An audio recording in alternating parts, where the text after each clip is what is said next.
तो अब इसमें ये कह रहा है कि consider a thin conducting shell of radius r carrying total charge q. ठीक है, मतलब कंडक्टिंग शेल जो है इस पे चार्ज क्यू है, पहली बात।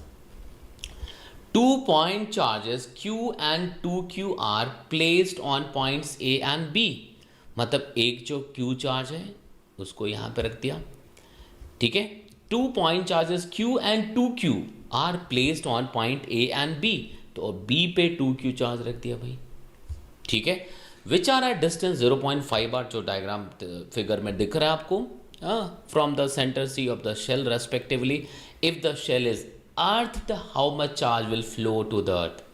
मतलब क्वेश्चन ये कह रहा है कि जब इस स्फीयर को अर्थ कर देंगे, ठीक है, जब इस स्फीयर को अर्थ कर देंगे तो कितना चार्ज अर्थ में फ्लो होगा, दिस इज द क्वेश्चन। कितना चार्ज अर्थ में फ्लो होगा वो क्वेश्चन है। तो भाई सबसे पहली चीज जो हम ये देखेंगे कि अर्थ करने से होगा क्या। तो अगर आप इसको अर्थ करोगे तो इसका पोटेंशियल जीरो हो जाएगा, potential of this conductor would be zero. तो सबसे पहला काम तो हमें ये करना पड़ेगा कि बिना अर्थ किए अभी कितना चार्ज है, पोटेंशियल है, पोटेंशियल हम पहले फाइंड करें कि बिना चार्ज किए, बिना अर्थ किए अभी इस सरफेस पे पोटेंशियल कितना है। तो अब मैं आपको बताऊं, तो आप इसको इस तरह से समझते जाओ कि सबसे पहली चीज़ कि भाई ये जो कॉम्बिनेशन है, इस कॉम्बिनेशन को येलो, ग्रीन एंड रेड में मैं दिखाता हूँ, ठीक है। तो सबसे पहले रेड, तो रेड मतलब उस चार्ज के लिए है जो सिर्फ क्यू आपने सरफेस पे दिया था, मतलब बाहर से जो क्यू चार्ज दिया था उसकी वजह से मैं क्यू दिखा रहा हूँ, ठीक है। क्योंकि potential is a scalar quantity, हम डिफरेंट डिफरेंट अरेंजमेंट के लिए लिखेंगे और फिर इसको हम ऐड कर देंगे, ठीक है भाई। नेक्स्ट मैं इसको येलो से दिखा रहा हूँ कि भाई देखो ये ऐसा, ठीक है, ये उसके लिए है जो सेंटर पे स्फीयर के अंदर, मतलब 0.5 आर पे जब हमने रखा है, ठीक है।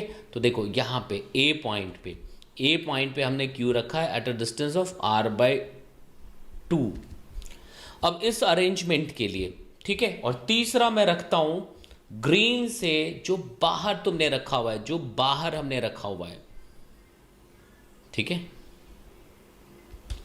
जब हमने स्फीयर से बाहर चार्ज रखा हुआ है 2r डिस्टेंस पे 2q चार्ज। तो ये 3 डिफरेंट तरह के चार्जेस थे जिसको मैंने अलग अलग तरीके से दिखाने की कोशिश की। ये 3 अलग अलग चार्जेस थे जिसको हमने अलग अलग तरीके से दिखाने की कोशिश की है, ठीक है। अब देखो ये पहला, जब जो रेड से लिखा हुआ है हमने, तो पहला अगर रेड से लिखा हुआ है तो पहला जो है वो सरफेस को हमने, मतलब स्फीयर को चार्ज दिए। तो भाई इसकी वजह से पार्ट 1 अगर मैं कहूं तो v due to this charge K Q upon r हो जाएगा, where r is the radius. समझ आ रही बात? ये तब की बात कर रहे हैं जब इस स्फीयर पे सिर्फ स्फीयर को चार्ज दिया होता हमने। अगर हमने सिर्फ इस स्फीयर को चार्ज दिया होता तो ये आंसर होता पोटेंशियल का, ठीक है भाई। दूसरे पार्ट पे जाते हैं कि जब सिर्फ स्फीयर के अंदर चार्ज रखा होता तो क्या होता।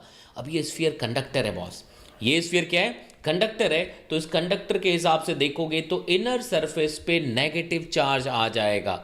अगर ये प्लस क्यू है तो अंदर क्या होगा, माइनस चार्ज आ जाएगा। नॉन यूनिफॉर्म डेंसिटी होगी वो बिल्कुल ठीक है, बट आएगा क्या, minus charge. Minus charge induced होगा और क्या होगा, बाहर प्लस क्यू यूनिफॉर्मली डिस्ट्रीब्यूट हो जाएगा। ये तब का जब सिर्फ उस स्फीयर के अंदर क्यू चार्ज रखा होता तो ये सब कुछ हो रहा होता, तो यहां पे क्यू होता। देखना समझना, यहां पे क्यू होता। तो क्यों यहां पे क्यू हुआ इसको भी मैं डिटेल में बता देता हूं ताकि कोई डाउट ना रह जाए भाई। देखना ये पार्ट, तो ये कंडक्टर है भाई, तो कंडक्टर के अंदर का जो पॉइंट है वहां पे फील्ड तो जीरो होना है। कंडक्टर के अंदर अगर हम फील्ड की बात करें तो कंडक्टर के अंदर फील्ड जीरो होना है, ठीक है भाई। तो कंडक्टर के अंदर जीरो फील्ड करने के लिए नेगेटिव चार्ज अंदर इंड्यूस्ड हो गया। तो अगर नेगेटिव चार्ज अंदर इंड्यूस्ड हो गया तो अभी रेड लाइन में खींच रहा हूं, डॉटेड लाइन, जो गॉसियन सरफेस बनने जा रहा है। तो इस गॉसियन सरफेस के अंदर नेट चार्ज ज़ीरो हो गया और इस डॉट डॉट वाले गॉसियन सरफेस पे के ईच एंड एवरी पॉइंट पे फील्ड ज़ीरो हो गया। भाई इस गॉसियन सरफेस के ईच एंड एवरी पॉइंट पे फील्ड ज़ीरो हो गया। मतलब इसको आप ऐसा सोचो, मैं इसको इस तरह से बताने की कोशिश कर रहा हूँ, थोड़ा थिक दिखा करके, यूँ, ठीक है, ऐसा देखना, समझना कि भाई अगर आप देखो तो यहाँ पे तुमने नेगेटिव चार्ज आने दिया, कहाँ पे सेंटर पे रखा है नहीं रखा कोई फर्क नहीं पड़ता, चार्ज का डिस्ट्रीब्यूशन बदलेगा जो डेंसिटी है, बट चार्ज तो आएगा माइनस क्यू ही। बट बाहर जो डिस्ट्रीब्यूट हुआ है बॉस, बाहर जो डिस्ट्रीब्यूट हुआ है वो यूनिफॉर्मली डिस्ट्रीब्यूट हुआ है। देखना बाहर जो डिस्ट्रीब्यूट हुआ वो यूनिफॉर्मली डिस्ट्रीब्यूट हो गया, कितना, क्यू। अब अगर मैं एक गॉसियन सरफेस खींच दूं तो इस पे फील्ड ज़ीरो है। क्यों ज़ीरो है? क्योंकि इसके अंदर नेट चार्ज ज़ीरो हो गया, प्लस क्यू माइनस क्यू। मतलब बाहर मैं कहीं भी जाऊं तो ये पोर्शन अब यूजलेस हो गया as far as electric field is concern. मतलब outside the sphere, outside the sphere सिर्फ यही है जिसका बोलबाला है, जिसकी वजह से फील्ड है। ठीक है, आउटसाइड द स्फीयर सिर्फ इसकी वजह से फील्ड है। मतलब आउटसाइड द स्फीयर अगर मैं इलेक्ट्रिक फील्ड की बात करूं, अगर मैं इलेक्ट्रिक फील्ड की बात करूं तो वो सिर्फ इसकी वजह से है। ठीक है भाई, तो अगर इलेक्ट्रिक फील्ड इसकी वजह से है मतलब यही इफेक्टिव चार्ज हो गया, तो मतलब पोटेंशियल एट द सरफेस जो सेकंड पार्ट होगा अब हमारा, उसको भी मैं के क्यू बाय आर लिख दूं तो चलेगा। समझ आई बात? मतलब ये इस पूरे कॉम्बिनेशन की वजह से जो सरफेस पे पोटेंशियल है वो इतना ही रह जाएगा, क्योंकि इन दोनों पार्ट की वजह से, इन दोनों पार्ट्स, इन दोनों चार्ज की वजह से बाहर कोई फील्ड नहीं है, मतलब कोई पोटेंशियल नहीं है। मतलब सिर्फ जो बाहर इंड्यूस्ड हो गया उसकी वजह से पोटेंशियल है, तो ये हो जाएगा। तो अगर सिर्फ स्फीयर पे चार्ज होता तो हमारा पोटेंशियल के क्यू बाय आर होता। अगर सिर्फ स्फीयर के अंदर चार्ज होता तो due to that charge as well as induced charge कुल मिलाकर के जो पोटेंशियल होता ऑन द सरफेस एक के क्यू बाय आर होता। और अगर सिर्फ बाहर चार्ज होता मेरे भाई, तो बॉस यहाँ पे क्या लिखते, अगर ये प्लस टू क्यू है तो इधर, अब याद रखना, जब कैविटी के अंदर चार्ज नहीं रखते, बाहर कोई चार्ज है तो सिर्फ बाहर चार्जेस इंड्यूस्ड होते हैं, तो एक तरफ माइनस आ जाता, जिधर प्लस है प्लस अपने सामने माइनस इंड्यूस करा देता, प्लस अपने, मतलब ये मैं ऐसा दिखा रहा हूँ, ऐसा मतलब ये नहीं कि एयर में चार्ज मतलब झूल रहा होगा, ऐसा नहीं है।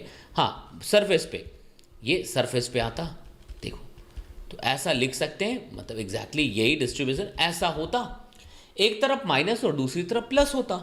अब इस माइनस और प्लस को अगर तुमने इसको माइनस क्यू लिखा तो चार्ज ये प्लस क्यू होगा, क्यू डैश लिखो ताकि आपको कंफ्यूजन ना रहे, कोई नया ही चार्ज है boss, q dash and minus q dash, तो minus q dash and plus q dash. तो जब भी कैविटी के बाहर हम चार्ज रखते हैं तो जो इंडक्शन होता है तो पॉजिटिव की तरफ नेगेटिव और उल्टे साइड में पॉजिटिव चार्ज आ जाता है। ऐसा इसलिए कि अंदर हमें नेट फील्ड को ज़ीरो करना है। अब जैसे यहाँ पे तो भाई ये 2Q तो इधर फील्ड दे रहा होगा, तो ये डिस्ट्रीब्यूशन उल्टा फील्ड दे करके उसको बैलेंस करेगा। बात समझ आ रही है? तो ये इंडक्शन में मैंने बताया हुआ है, और मैं बेसिक्स की भी कुछ क्लासेस शुरू कर रहा हूँ, मतलब बेसिक फिजिक्स पे भी होगा फॉर बिगिनर्स भी, और जो एडवांस्ड लर्नर है उनके लिए भी। ठीक है, तो आप अपना शेयर लाइक वाला जो आपके पास एक पावर है उसको यूज़ करते रहिए, मैं अपनी तरफ से पूरी कोशिश कर रहा हूँ बॉस, है ना। अब देखना, अब हमें इस सेटअप की वजह से पोटेंशियल चाहिए कहाँ, एट द सरफेस। हमें कहाँ चाहिए पोटेंशियल? At the surface. क्यों सरफेस पे चाहिए? क्योंकि अर्थ तो सरफेस को ही करना है, यस। तो सरफेस पे निकालना मुश्किल है बॉस डायरेक्टली, क्योंकि इस 2Q की वजह से भी होगा और इस इंड्यूस चार्ज की वजह से भी होगा, और दोनों अलग अलग जगहों पे दिखेगा। तो मैं क्या करता हूँ, सेंटर पे पहुँचता हूँ, मैं पहले सेंटर पे पोटेंशियल निकालता हूँ। तो ड्यू टू दिस चार्ज कितना हो जाएगा, K 2Q upon 2R। Due to this charge इतना आ गया क्योंकि डिस्टेंस 2R था भाई। अब ड्यू टू इंड्यूस्ड लिखना है, ड्यू टू इंड्यूस्ड चार्जेस लिखना है, तो इसको ज़ीरो लिख सकता हूँ क्या? क्योंकि देखो माइनस चार्ज, क्यों ज़ीरो लिखा देखना, minus k Q dash by r plus के Q dash by r cancel होके ज़ीरो हुआ, क्योंकि जितना माइनस क्यू सरफेस पे है एग्जैक्टली उतने डिस्टेंस पे प्लस क्यू भी है मेरे भाई। तो ऐसा बन जाएगा। तो सेंटर पे पोटेंशियल इतना आया। अब कहोगे आप हमें तो सरफेस पे चाहिए, तो यस बॉस, कंडक्टर के अंदर का इस ये जगह है तो ई नेट ज़ीरो है। तो अगर ई ज़ीरो है तो चेंज इन पोटेंशियल भी ज़ीरो है, और अगर चेंज इन पोटेंशियल ज़ीरो है तो मैं सरफेस पे थर्ड पार्ट की वजह से जो पोटेंशियल लिखूंगा वो भी यही हो जाएगा, विच इज़ के 2q बाय 2r। 2 कैंसिल होके के क्यू बाय आर आया। मतलब ये कि सिर्फ अगर चार्ज बाहर 2q रखा होता तो पोटेंशियल के क्यू बाय आर होता, अगर सिर्फ सरफेस पे चार्ज होता तो पोटेंशियल के क्यू बाय आर होता, और सिर्फ अंदर r/2 पे हमने q चार्ज रखा होता तो भी पोटेंशियल के क्यू बाय आर होता। तीनों अगर एक साथ हैं तो सरफेस का पोटेंशियल भाई कितना हो जाएगा? अगर तीनों एक साथ हैं, फर्स्ट पार्ट भी है, सेकंड पार्ट भी है, थर्ड पार्ट भी है। अब आपको पता लग गया कि मैं फर्स्ट सेकंड थर्ड किसकी बात कर रहा हूँ, है ना? तो जो पोटेंशियल होगा k q by r first part की वजह से, प्लस के q by r for the second part, and again k q by r for the third part boss. तो ये 3 के क्यू बाय आर हो जाता। मैं हर कोशिश कर रहा हूँ कि बिना किसी डाउट के गाड़ी आगे निकल जाए, ठीक है? तो ये देखो, टोटल पोटेंशियल की बात कर ली हमने। इतना पोटेंशियल अभी है, इतना पोटेंशियल है जब तीनों पार्ट होता तो। अब जब तुम इसको अर्थ करोगे, देखना, हम जब इसको अर्थ करेंगे तो अर्थ करने के लिए क्या करना पड़ेगा?